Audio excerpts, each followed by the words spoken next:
Hey there, and welcome back to Baldur's Gate 3. My name is Pete, and today we complete our transition into what can very well be called Act 1.5 of the game. A lot of major quest lines automatically resolve themselves once we traverse the mountain pass, but do not worry, we have tied up all remaining loose ends already, and can safely move on with the story of Sylvia Hairyfoot, our Dark Urge Halfling Bard. Now, last time we left off, after already making our way towards the mountain pass, where we finally found signs of the Githyanki Creche. Unfortunately, Lae'zel rushed ahead to speak to the Githyanki Kithrak Voss, and because the Githyanki had a red dragon under their control, we tried to defuse the situation as best as possible. Eventually, though, a fight broke out. Well, we essentially forced it, and we went toe-to-toe with South Boretha and her Githyanki warriors. Afterwards, we visited the remaining traders in Act 1, had a little surprise encounter with some goblins back in the Emerald Grove, and returned to camp to see Lae'zel and Shadowheart fight over the artifact that has been protecting us from the Absolute's influence. Today then, as you can see, we return to the site of last episode's encounter with the Githyanki, move across the bridge here, and with that, past the first small point of no return. We can of course come back here, but like I said, several quests, like the fate of the Emerald Grove for example, automatically resolve themselves if you don't take care of them before passing through here. So, we enter the Rosymorn Monastery Trail and immediately come across the remnants of some carts with some goods on them, including a Flaming Fist mercenary helmet, the same group of mercenaries by the way who were slaughtered by the Gith last episode.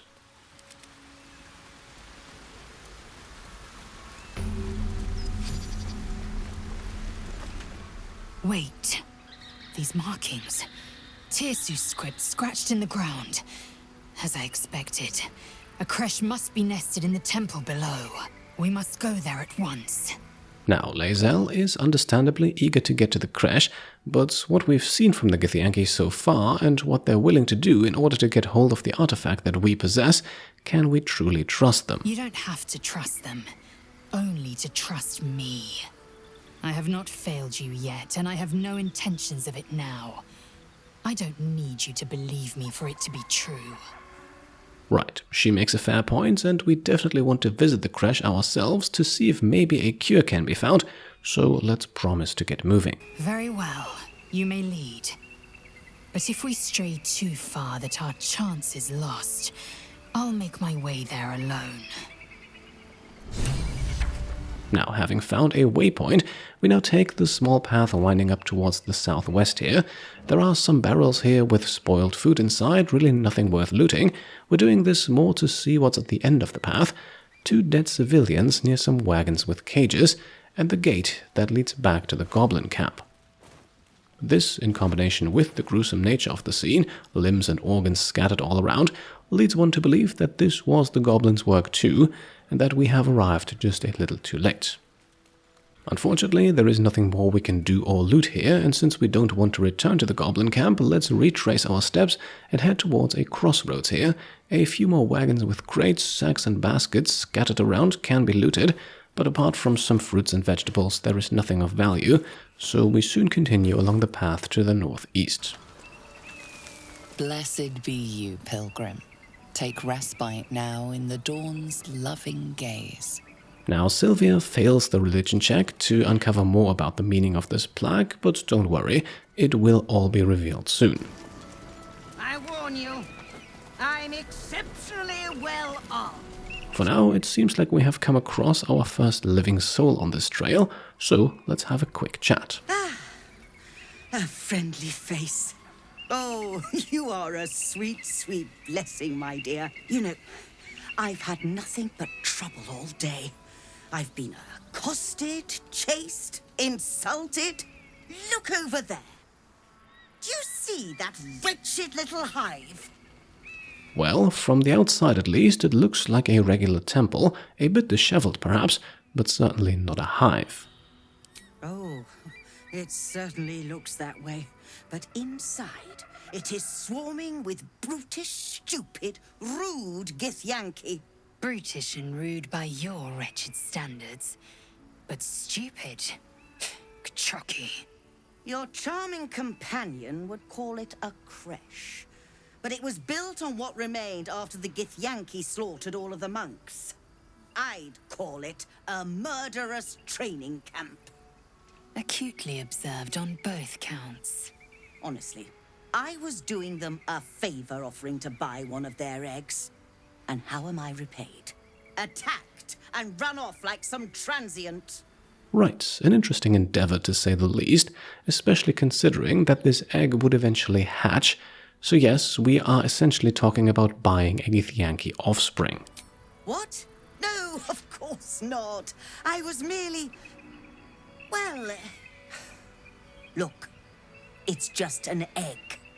The Society of Brilliance asked me to acquire one of their roe so they can incubate it and, once it hatches, raise the spawn in their tradition. Please, do enlighten me. What is this tradition?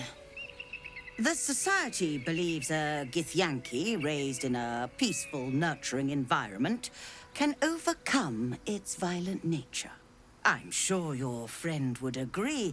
A Githyanki is as likely to forsake its violent nature as a gnome is to fly. Now, this here is an interesting dialogue choice, especially for a Dark Urge, I think. I'd like to believe that Sylvia clings onto the hope that her violent side is not ingrained in her blood and therefore can be silenced and subdued, so I consider the first option here to be very much in character for her. You've been sipping from the same goblet as the Society. Perhaps you'd be willing to help then, to prove your point. They may have chased me away, but surely the Gith would welcome a person with such sympathetic views to their creche. And once inside, you could simply purloin an egg. Steal one of Gith's own. I will slit your throat for even suggesting it. I'm not talking to you. You'll be well compensated, of course. Just bring me an egg. Right, we've got several options on how to proceed here. We could agree or disagree to help, or persuade her to pay us up front, so that we technically never need to deliver anything. But there is one option that's a little different here. In place of a Githyanki egg, which for many reasons is perhaps not best placed into her hands, we can also hand her the owlbear egg we picked up from the owlbear nest all those episodes ago. Oh, you wonder... Hold on. It looks different to what I expected. Are you sure that's a Gith egg? And we want to let her in on the secret that this is an owlbear egg. No matter which of the 3 skill checks we succeed here, the reward will always be the same.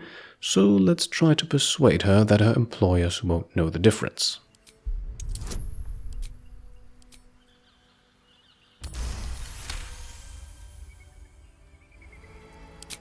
What the Society doesn't know won't hurt it.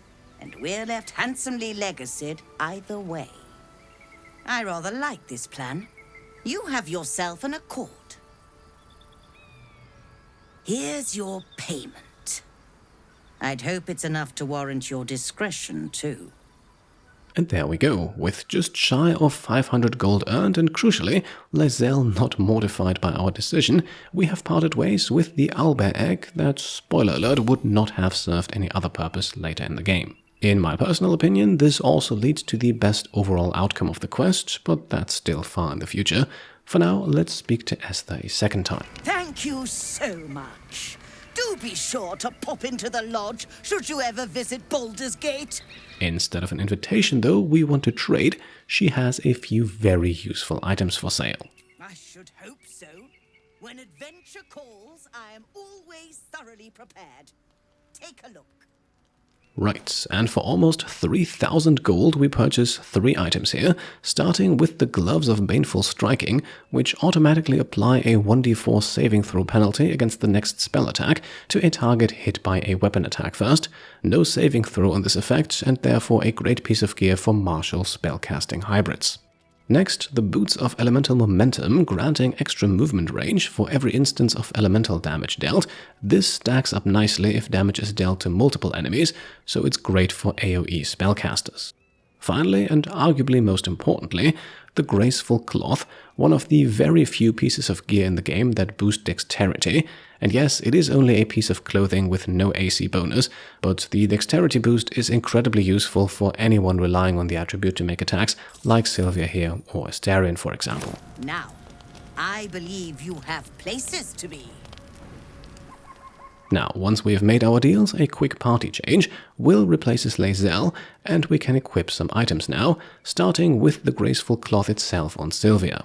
Yes, this reduces her armor class from 17 to 15, but we're trying not to get hit in the first place, and the bonus to hit chance and weapon damage is not to be underestimated with the number of attacks she can pull off each turn. Will receives the Gloves of Baneful Striking. These are arguably very situational, but his Shadow Blade is often able to attack at advantage, setting things up nicely for a spell on the next turn.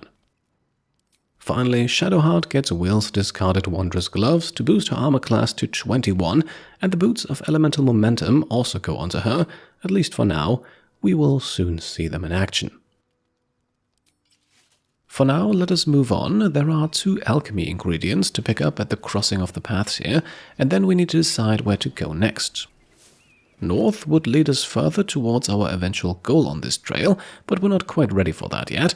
The path to the west here we want to avoid too, so we're actually going to go back the way we came, in part also because I missed another mushroom near the entrance to the trail. With it in our possession, we head back towards the abandoned cart and then put the party into stealth mode. There are enemies up ahead, and curious ones at that. Feasting on the corpses of several fallen, we've got a number of ghouls, undead monsters with sharp claws that are currently protected by an undead ward, granting them resistance to all 3 physical damage types. The source of this ward, these guys here, 2 Death Sheperds patrolling the area, emitting the undead ward as well as being protected by a necrotic veil, granting 20 temporary hit points and resistance to all damage except for radiant. So, needless to say, these are our priority targets, and to that end we want to wait until we've got both of them somewhat close together here, and then start off with a bonus action offhand shot from Sylvia to gain a surprise round.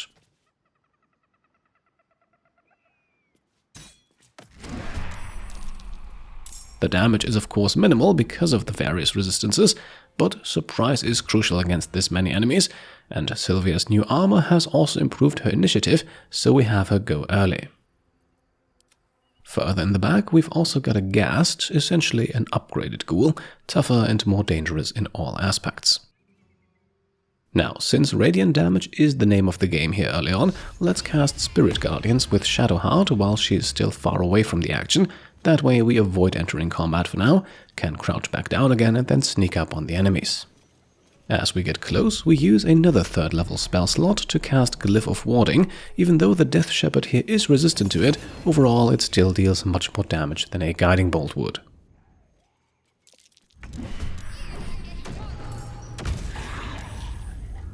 One of the ghouls also goes down already, and with 4 enemies now affected by the damage, Shadowheart has gained 8 turns of momentum thanks to her new boots, which equals 8 times 1.5 meters of movement, or 12 meters of extra movement this turn, effectively doubling her movement range. Very, very useful to get the most out of her Spirit Guardians. And also very useful, since movement will be a little more tricky, with Will now casting Hunger of Hadar on the enemies, making sure that Shadowheart is just outside of the radius though.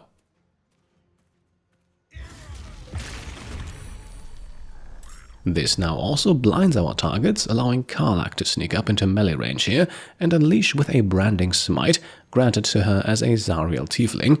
We are admittedly using these very rarely, but the extra radiant damage and the fire from the Everburn blade she's now wielding are both great against the Death Shepherd, who, with the loss of its 20 temporary hit points, has also lost most of its resistances, except for those against physical damage. Sadly though, the attack misses despite having advantage, so we move Sylvia up next for a Glyph of Warding of her own. We could target both Death Shepherds here, but let's get the ghouls out of the way first, that way we can then focus fire on the next round.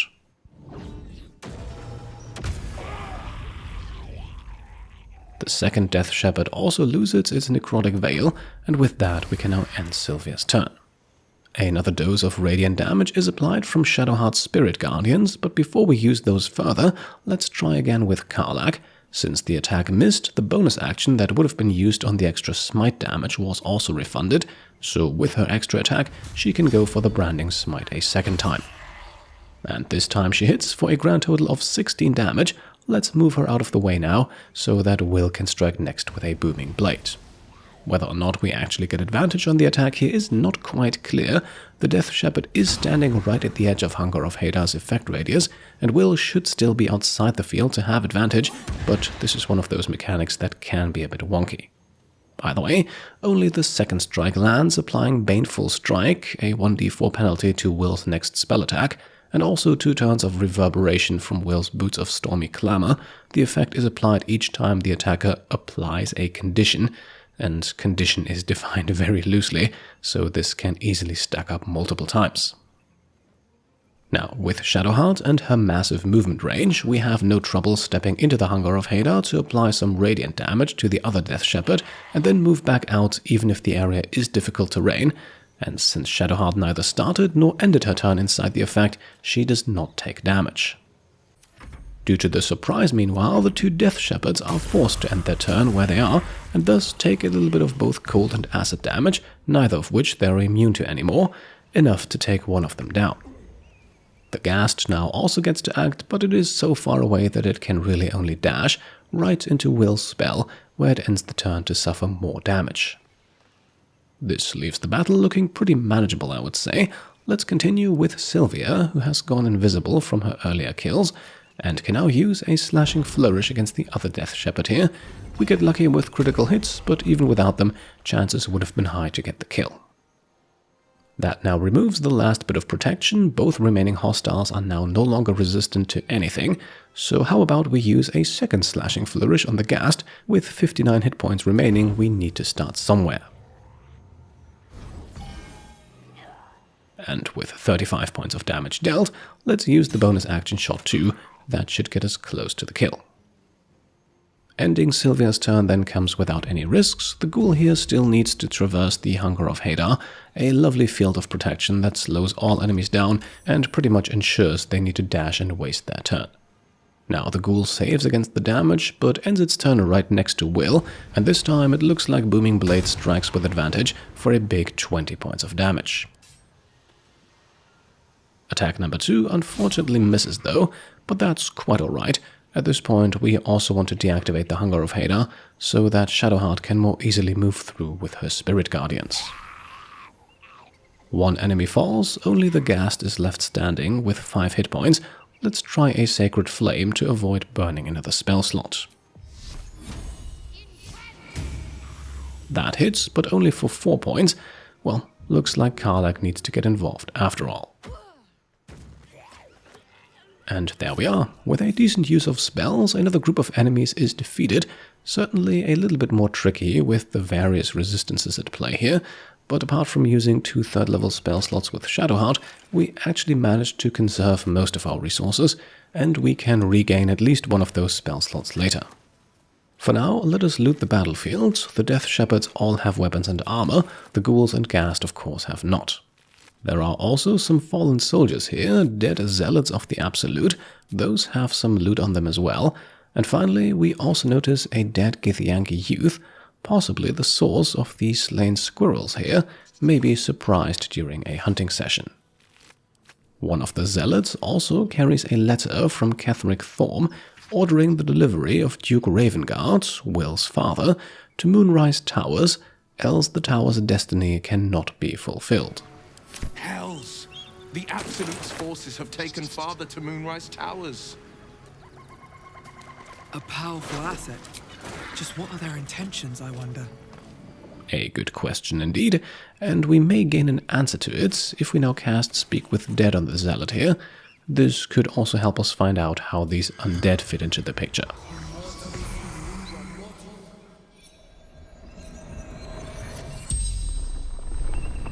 The corpse regards you lifelessly. And as usual, let's begin with proper introductions.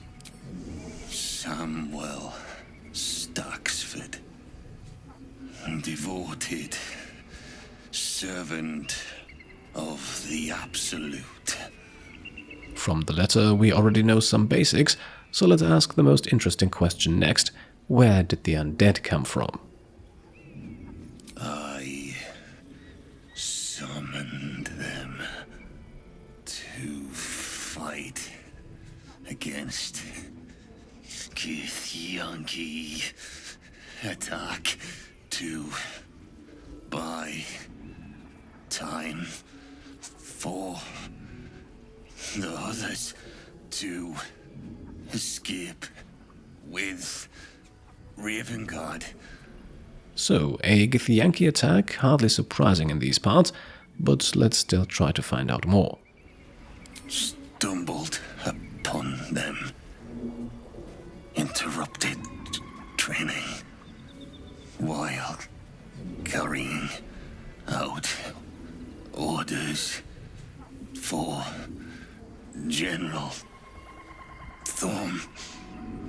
That confirms our theory from earlier, and maybe he can also tell us what became of the Duke, who may or may not have come through here. The corpse remains silent.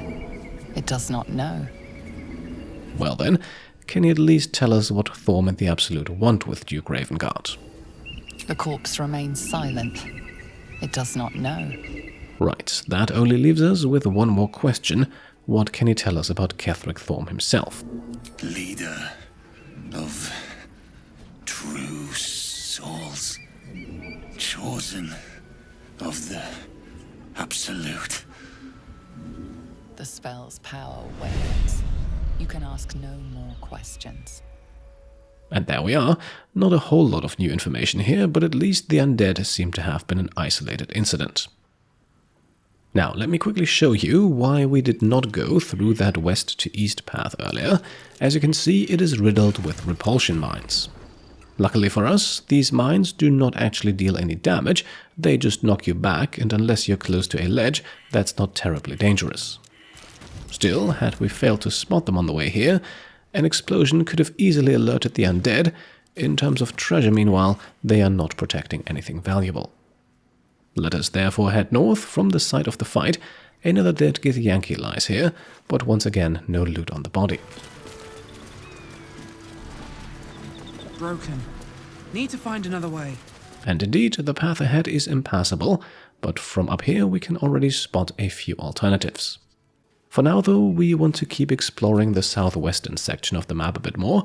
Following the path here, we can pass under a stone bridge and pick a mushroom behind it, before we then notice some buried treasure further along the way.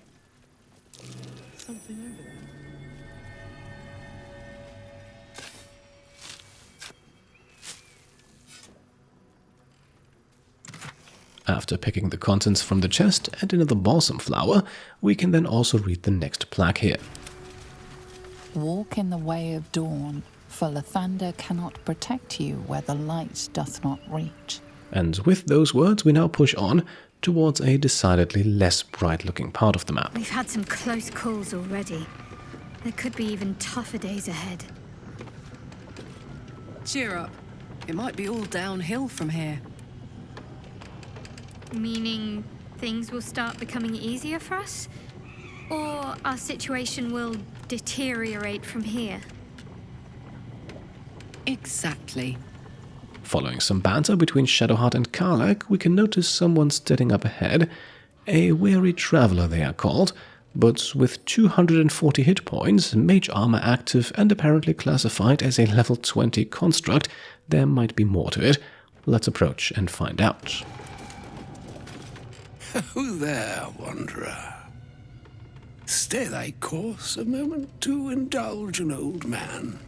May I inquire if perchance you retain among your traveling companions a man who adheres to the given name of Gale? Right, lots of fancy talk here to ask whether or not we know Gale, but before we give an answer, let us first inquire who we may be speaking to.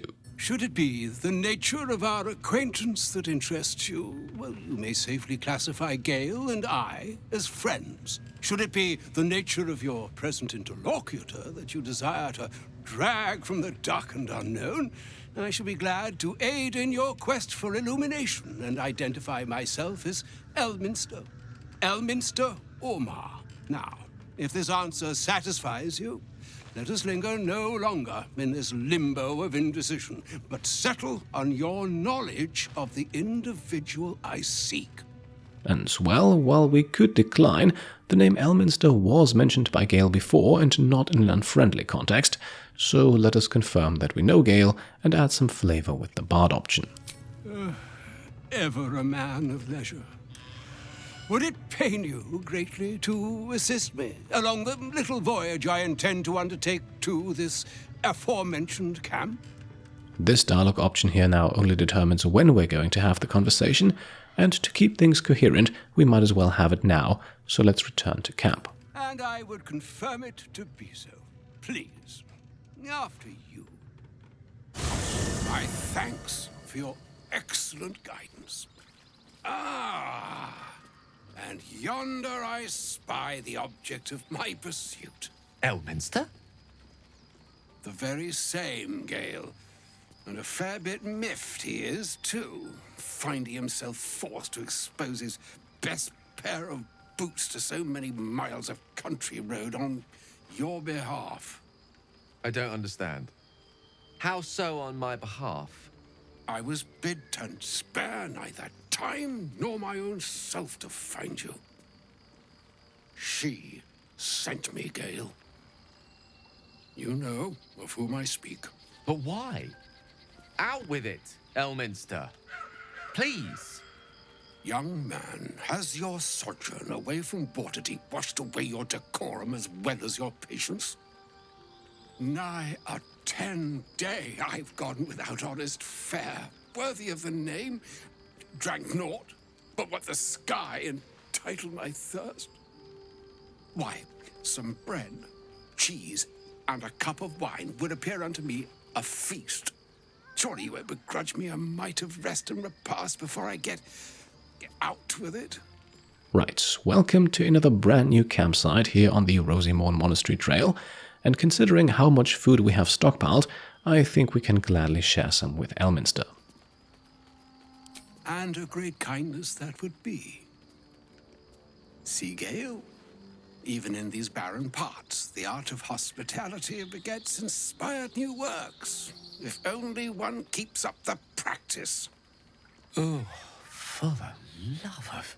Fine, fine. I'll turn a deaf ear to the clarion calls with which my scorned stomach beseeches me. Graver matters are at hand. Plenty to digest, after all. A good deal to stew over, if you will. Words ladled with import should be savored so as to better absorb their meaning. Wouldn't you agree? Elminster. Right. You see,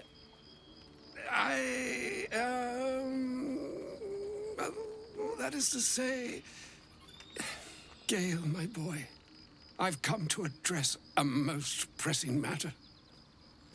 I'll speak as plainly as I can, forswearing the accustomed frills that decorate my speech. I'm here on behalf of Mystra. The message and the charge I bring you are hers. Okay, so a message from Mystra herself. Curious, considering how Gale's lust for arcane power drove the two apart. Maybe that's the reason the goddess of magic sent Elminster to deliver the message instead. Oh, Mistra's delicate feet are ill-suited for the hardships of the road. You know where you went wrong, Gale. No, we needn't dwell on that here and now. But even so, you're to be given a chance of redemption.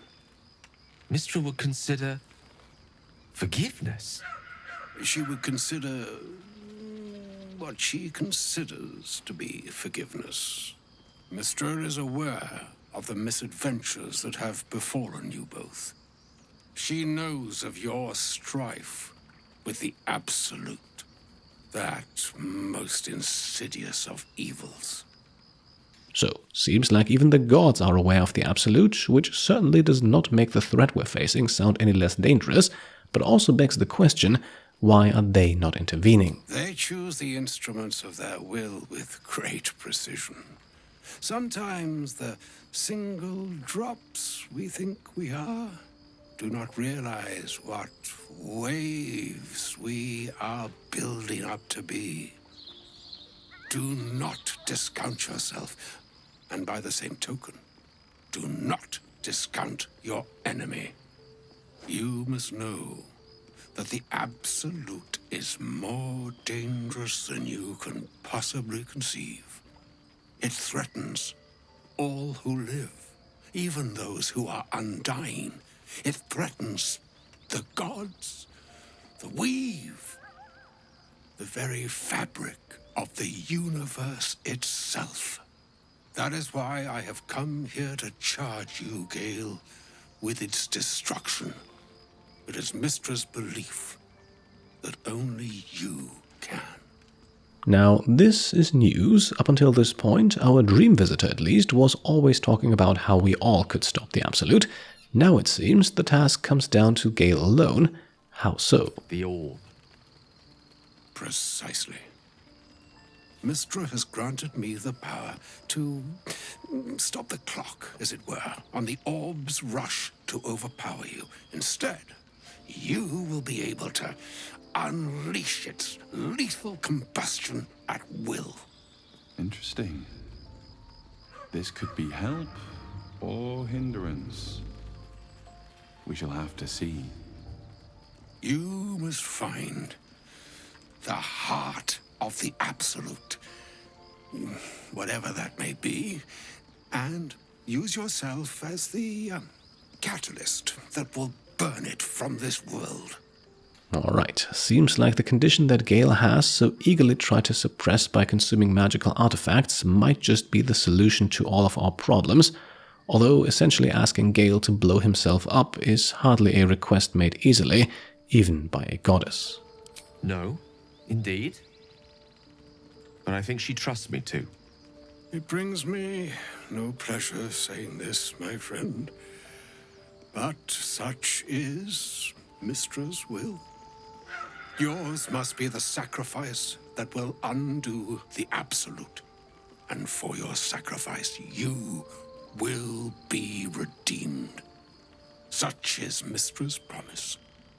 With that, I've said my sorry piece, and need only bestow unto thee the charm I was bid. Mystra Italion Thras Annas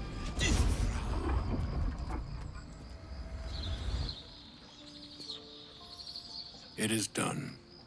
Both charge and charm have been committed into your care.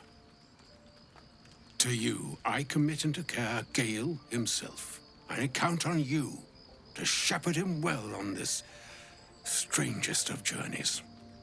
Okay, so at the very least, Gale's condition seems to have been stabilized now. Nonetheless, the road ahead for him looks darker than ever before. Maybe we can brighten it a little bit with the hope of finding another way. Or some other fortune altogether. Like moons make swell and wane the nescient seas, so too the sky-strewn gods ordain the tidal fates of mortal days. And yet, an ocean born in lonely hours, come ebb, come flow, come all that is beyond the breadth of our dominion. Be a moon unto yourself. Even the waves of fate can break upon the shores of will. Farewell, my friend. Farewell, Elminster. I'm glad she chose you. And there we are. We unlock the Repairing the Weave achievement for stabilizing Gale's condition, or rather for having Elminster do it on Mystra's behalf. Either way, the tragic tale of our wizard companion is only getting worse, and it might be a good idea to speak to him now and find out how he's dealing with the situation. An audience with Elminster is never less than memorable. I'd have hoped to introduce you to him in less dire circumstances. But those are hard to come by these days. And well, even though we have only heard very little of the man up until this point, Elminster's appearance as a bumbling old man primarily concerned with cheese and wine, that is not quite what I had imagined. The doddering act is merely an illusion, one he's most adept at maintaining. Elminster is the most formidable wizard in the realms, perhaps in existence. For Mystra to have sent him, the severity of her bidding could not be clearer, or weigh more heavily on me. Time seems so infinite when you're young. A month is an age. A year is a lifetime. It is a strange feeling to realize how little of it one might have left. And unfortunately, this does sound a lot like Gale is seriously considering going through with Mystra's demand. Of course. We offer the clearest solution to our problem. All I have to do is find the right place and time, close my eyes, and let go. Then the slate will be clean. Wrongs will be righted, the absolute will be gone, and I along with it. And once more, let us ask, why do we have to resort to such drastic measures when both Mystra herself or Elminster could perhaps also get involved? No doubt she has the power to do so, but as for the permission, Ao would not look kindly on her meddling in mortal affairs. Divine intervention has a tendency to make things worse, not better. As for Elminster, he's saved the realms more times than legend can recount. But to take on a god is no easy feat, even for him. My orb is the best chance we have, and only I can wield it. Now, it might help Gale that we're not giving up hope just yet, so once again, let us bring up possible alternatives. If there was, I'm sure the goddess of magic and the greatest wizard who ever lived would have identified it. But alas, only one solution is offered. That remains ahead of us for now. The heart of the Absolute must be discovered before I can stop its beating. Right, nonetheless, let's show ourselves determined to not let it come this far. Who knows what or who we may still encounter on our travels. Let's save such certainty for the moment such a decision is upon us. You may feel differently once we know what we're truly up against. Now at this point, having spoken to Gale, the arrival of Elminster at camp did of course not go unnoticed, so let's find out what the rest of our party has to say about the recent events. I can't believe Mistress demanding Gale sacrifice himself to destroy the Absolute. It's just a waste of a perfectly good cult that we could be controlling. And a waste of a perfectly good Gale, I suppose. Oh, was that Gale's granddad? Karlach sounds delightedly uninformed. Unfortunately, what we have to reveal is not exactly great news. It doesn't ring a bell. But all right. Must have had something important to say to Gale if he came all this way. Good news, I hope. Well, like I said, not exactly, but we're going to share them anyway. Let's keep it honest around here. Whoa now, he's got a... Well, I guess that would explain a little, but... Mystra? I mean, this is a lot to take in. What's he going to do? Now, even though Gale seems more likely on board with the idea than against it at the moment, let's not drag Karlach's spirit down. Perhaps we can still find another path. Well, tell him to pick the right one. Or better yet, I'll do it. Fucking wizards, man. They always need help picking the simple, obvious option. If Mystra can't think of another way to stop the Absolute than sacrificing Gale, she's no god worth worshipping. I'll say that to Gale in, gentle terms. Elminster. Even the Githyanki have heard tell of the Sage of Shadowdale. Some of his works have been translated to Tirsu. That doesn't mean his every word carries wisdom, however. Near as I can tell, Mystra demands Gale's faith, but holds no faith in him. Why else would she demand Gale sacrifice himself, and perhaps so many others? Does she not think he can destroy the Absolute with his own immense talents? Does she not know the mighty company that he keeps? Demanding Vlaakith may be, but she acts for the good of the Githyanki people. Mystra is concerned only for herself. Bah. Perhaps he'd find forgiveness in a fiery death. but I can't help but wonder why he'd want it at all. I can't believe Mystra actually expects Gale to just sacrifice himself like that. Seems like a waste of a fine mind. A shame my first brush with the famed Elminster couldn't be a tad more optimistic. Listen, I might invoke the Triad from time to time, appeal to Helm, but I'm no man of faith. Not like Gale. I don't know what drives a man to consider his own death, among countless others, to be an appropriate exchange for his goddess's forgiveness. To me, it all sounds like nonsense. The faith that matters most is that which you hold in yourself, in the ones that most matter to you.